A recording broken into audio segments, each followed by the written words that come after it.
Hea vaataja, soovin sulle õnnistatud pühapäeva ja uut nädalat.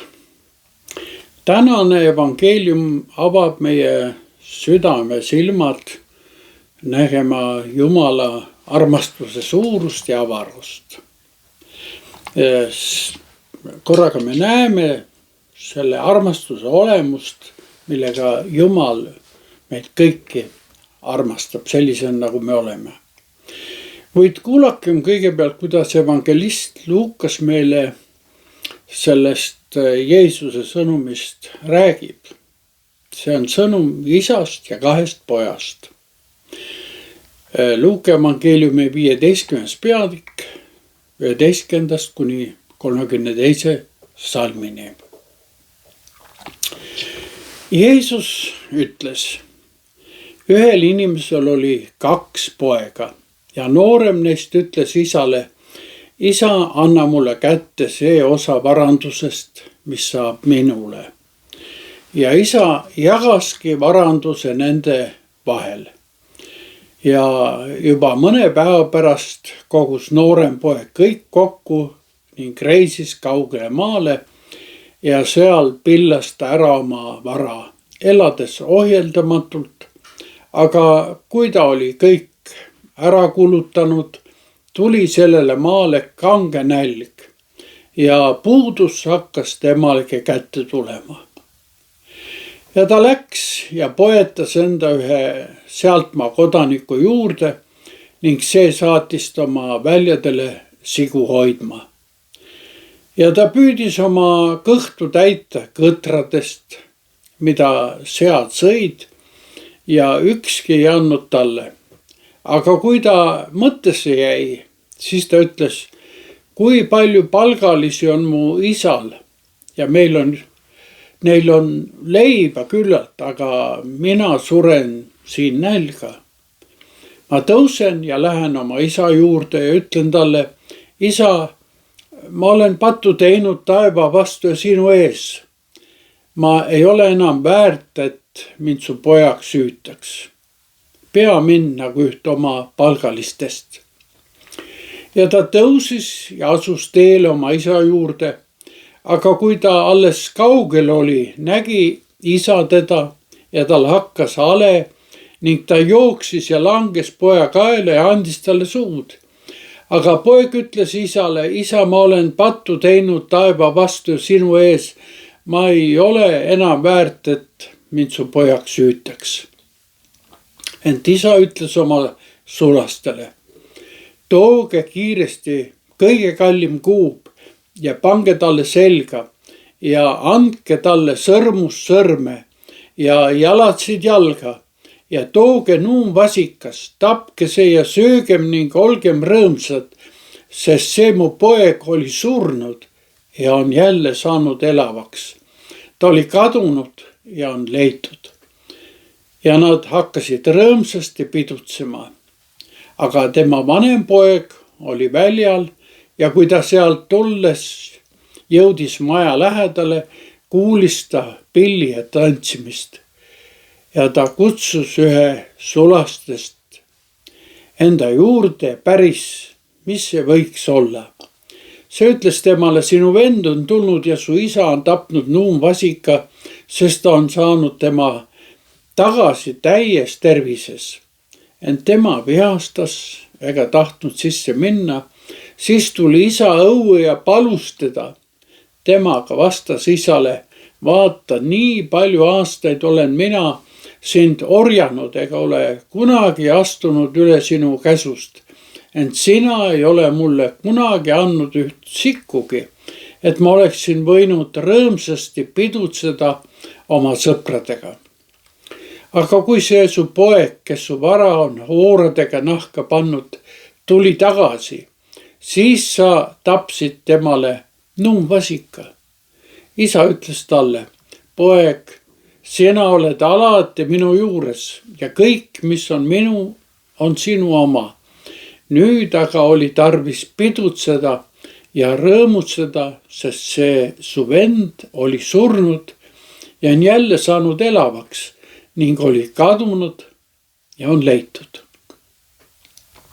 See on Jumala sõna ja püha evangeelium. Jeesus räägib meile siin Jumala piiritust armastusest, andestusest ja eksinud poja koju jõudmisest. See tähendamissõna kõnetab meid ka seal sama palju kui toona, kui Jeesus sellest rääkis. Jeesus räägib siin meile isast, kellel on 2 poega. Noorem tuleb isa juurde ja soovib oma päranduse osa kätte saada. See on šokeeriv palve, sest poeg ütleb siin kaudselt: mulle sobiks paremini isa, kui sind enam ei oleks. Mul on oma elu ja oma väljakutsed, ma tahan oma eluga edasi minna. Hoolimata selle palve kohatusest annab isa talle ta pärandiosa kätte. Poeg lahkub ja alustab võõrsil uut elu, priiskavat elu. Peod, sõbrad, luksus. Kuid lõpuks saab raha otsa. Sõbrad kaovad ja noormees satub viletsusse. Ja temast saab seakarjus, kes näljas sunnituna sööb ka oma hoolealuste toitu.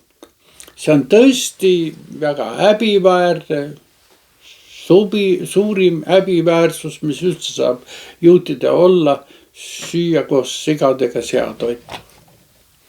Siis aga juhtub see, mida just eriti sageli ei juhtu. Too noormees jääb mõttesse või nagu me täna ütleksime, tuli mõistusele. Talle meenub isa headus ja ta otsustab koju tagasi tulla. Ta mõtleb isegi alandliku palve välja. Isa, ma olen pattu teinud taeva vastu sinu ees. Ma ei ole enam väärt, et mind su pojaks hüütaks. Pea mind nagu ühte oma palgalistest. Ta ei oota isegi seda, et teda taas pojana vastu võetakse.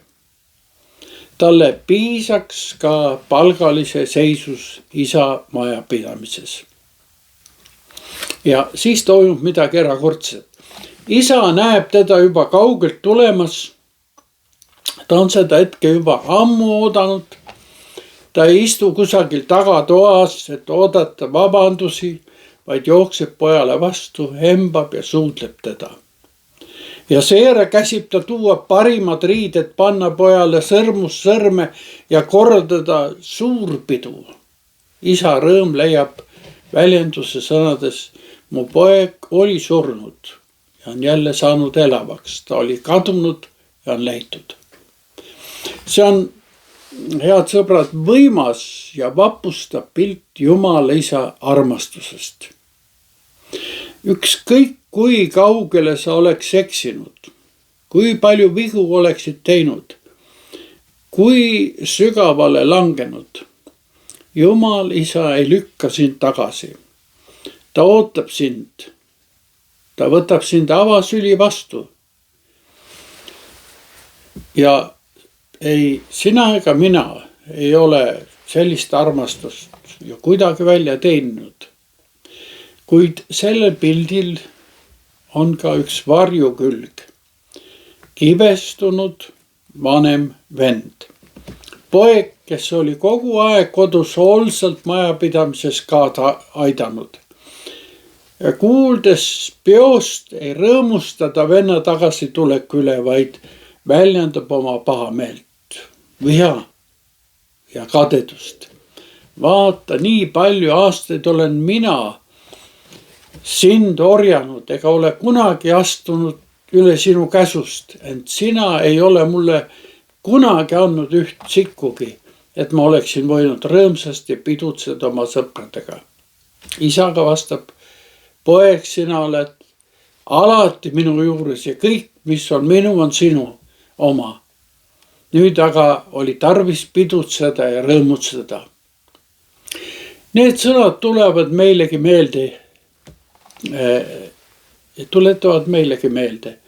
Jumala armastus ei ole kuidagi piiratud. See kehtib kõigi suhtes. Ka nende suhtes, kes on alati ustavalt koduses majapidamises kaasa töötanud.